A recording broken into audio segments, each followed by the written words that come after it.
Good morning mga sisi love. So yan, pagkatapos ko nga mag-toothbrush is ako yung unang nababa. So inahawi ko tong curtain mga sisi love.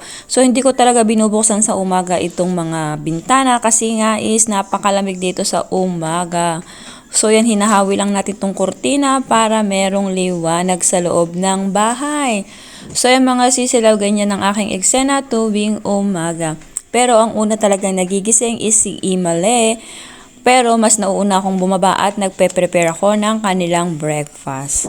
So yung mga sisila, binaalis ko rin yung sapin ng lamesa. So yung kunin na natin yung kanilang almusal. Syempre itong ang kamatis, ang olive, tapos nagpainit na rin tayo ng tubig, and then itong cheese, and then ng gatas, at ang pipino.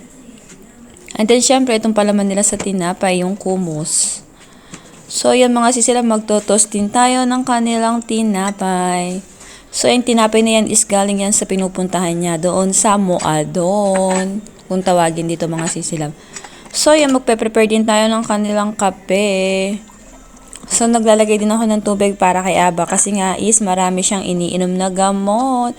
So, yan, itong kanilang kape. Napakatapang ng kape na to mga sisilab. Kapeng barako, kaya kang ipaglaban, char.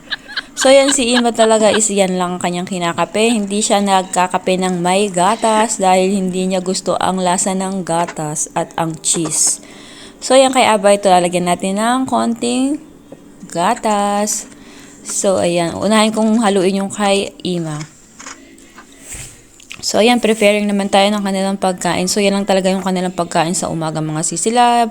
So, napakagaan ng kanilang pagkain sa umaga. Light lang talaga. So, ito yung kay Aba.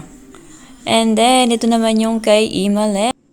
And then, mga sisilab, ako naman ito ang aking kakainin dahil Esponja Day today. Thank you for watching. Shee!